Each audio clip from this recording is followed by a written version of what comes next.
os nossos irmãozinhos evangélicos protestantes, que eles a vida inteira, já faz 5 séculos que eles repetem a seguinte bobagem: Bíblia, sim. Igreja, não.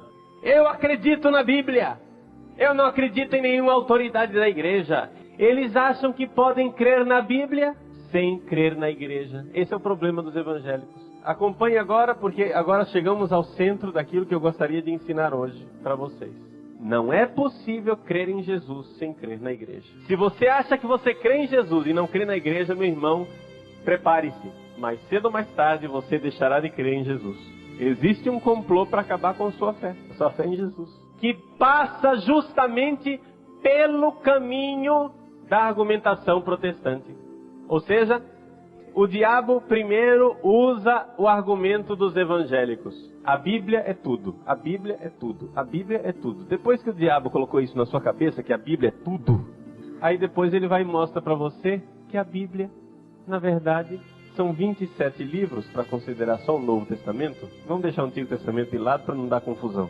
Os protestantes, eles acreditam que os apóstolos foram inspirados por Deus para escrever os livros do Novo Testamento. Eles acreditam nisso. Só que o desacordo começa no seguinte: do que adiantaria Deus inspirar a boca do pregador se ele não inspirasse também o ouvido daquele que recebe a pregação? Do que é que adiantaria Jesus garantir infalivelmente aos apóstolos a inspiração de falar e de escrever, se não desse à igreja dos tempos que viriam depois, ou seja, aos nossos bispos, a garantia de que eles são capazes de distinguir o verdadeiro Jesus do falso Jesus? Não, mas nós sabemos porque quem escreveu o Evangelho de João foi João. Quem escreveu o Evangelho de Marcos foi Marcos. Quem escreveu o Evangelho de Lucas foi Lucas. Tudo bem, mas e o Evangelho de Tomé? Tomé também não era apóstolo? Ah, mas não foi Tomé que escreveu. Que garantia que você tem?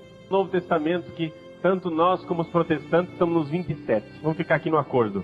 E quem disse que são esses 27 e não 26 e nem 28? Ou não são outros também? Por que o Evangelho de Maria Madalena não entrou, de Judas não entrou? Mas não somente. Tem esse Evangelho apócrifo de Marcos, tem vários Evangelhos de Tomé, né? Carta de Barnabé, Apocalipse de Enoque, Pastor de Hermas. Gente, se vocês forem nas livrarias, queria, por favor, comprar os livros apócrifos do Novo Testamento. Você compra, gente, é um catatal de livro, é outro Novo Testamento. Tem quantia de livro. E agora? E hoje em dia, com os estudos históricos, nós também temos nossos pontos de interrogação com relação aos autores do Evangelho. Por exemplo, eu creio que foi São João quem escreveu o Evangelho de João. Mas é também certeza absoluta que ele não escreveu tudo que está ali. Entende? Que passou por uma equipe de redação. Entende? Que São João deixou alguma coisa, mas que depois houve gente que costurou, que acrescentou, que tirou, que pôs, que remodelou. Por exemplo, essa passagem do Evangelho que eu citei para vocês, da adúltera que é arrastada lá nos pés de Jesus, né? Está no Evangelho de João, mas é certeza que não foi João que escreveu, porque o estilo é completamente diferente do Evangelho de João. É mais parecido com o estilo do Evangelho de Lucas. Então é possível que fosse do Evangelho de Lucas que terminou lá, ou então alguém que escrevia no estilo de Lucas. Não sabemos. Quando que nós vamos saber isso? No céu. Então vejam, nós não temos essas garantias humanas. Garantia humana nós não temos. Humana não. Nós temos a garantia da fé, que é a seguinte: que os nossos bispos, meus senhores, é isso que eu estou falando. Agora sim, hein? Complicou. Pode coçar a cabeça que complicou. Os nossos bispos, sim senhor, esses aí. Esses homens frágeis, pecadores, como nós. Como nós. Porque quando tem um bispo santo, etc e tal, glória a Deus. Mas infelizmente não parece que seja a maioria. Tem bispo santo, não tem? Tem. Mas a maioria parece que é mais ou menos como a gente, assim, né? Pois bem. Os nossos bispos, meus senhores e minhas senhoras, tenha fé. Creia nisso. São inspirados por Deus para nos dizer onde está a doutrina da fé e onde está Jesus. Se não tiver isso, pode pôr a viola no saco e ir embora para casa. Atenção, não é um bispo sozinho. Um bispo sozinho pode ser um herege, mas eu estou falando dos bispos do mundo inteiro unidos ao Papa. Os bispos do mundo inteiro unidos ao Papa, eles não erram em matéria de fé. O maior dom de um bispo não é o dom de ensinar.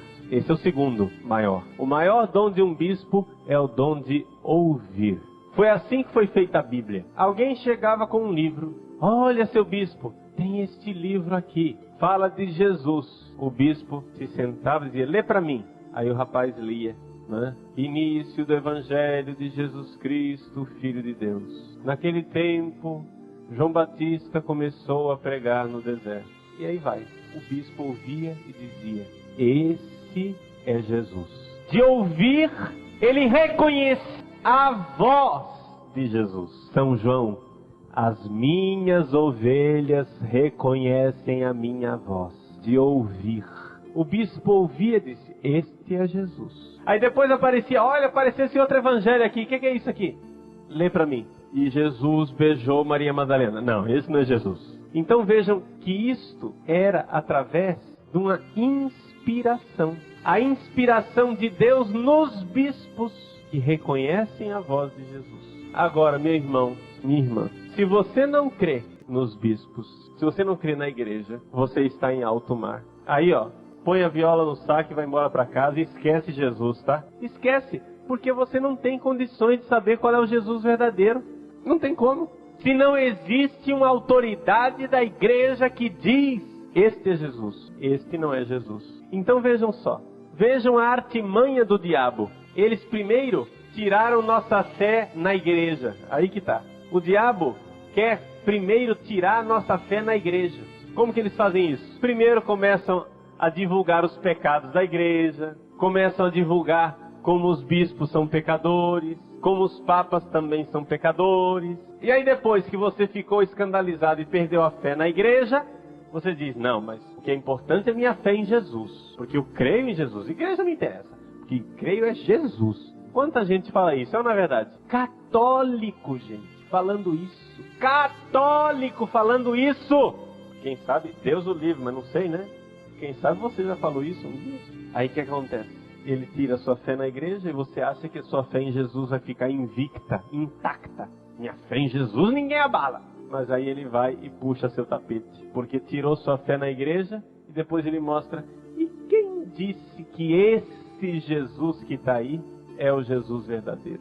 Já que esses evangelhos foram escritos por homens e tem outros evangelhos que dizem outras coisas e apresentam outros Jesuses. Vejam a artimanha do demônio.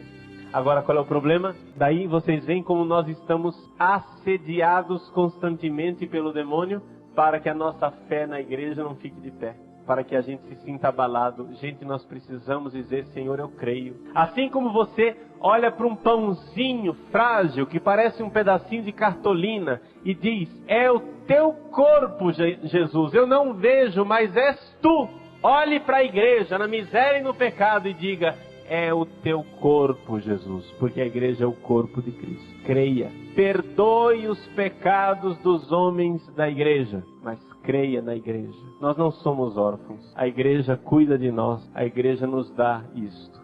Agora, infelizmente, esta fé na igreja está tão abalada que tem até padres e até bispos que não creem suficientemente na igreja. Mas padre, se o senhor disse que os bispos são a garantia, eu disse, os bispos do mundo inteiro unidos ao Papa são garantia. Bispo isolado vale muito pouco. O bom bispo é aquele que não diz nada de novo. O bom bispo é aquele que diz o que os apóstolos disseram. Nós ouvimos os nossos bispos. Nós cremos na igreja. Nós temos fé na igreja. Então, não se deixe abalar por essas campanhas contra Jesus. A vacina contra as coisas que estão aí não é a gente continuar a dizer, eu creio em Jesus, eu creio em Jesus, eu creio em Jesus. Porque isso daí é verdade, eu creio em Jesus. Mas é que o problema está na base. Você tem que aumentar a sua fé na igreja, porque senão você vai perder a fé em Jesus. Então, creiamos na igreja, amemos a nossa mãe, perdoemos as suas rugas, os seus pecados, as suas fraquezas e continuemos na grande e santa Igreja Católica. Oi você que acabou de assistir esse vídeo, se você gostou, dê o seu like e se inscreva em nosso canal. Mas também não deixe de enviar este vídeo para aquela pessoa que você acha que está precisando ouvir esta mensagem.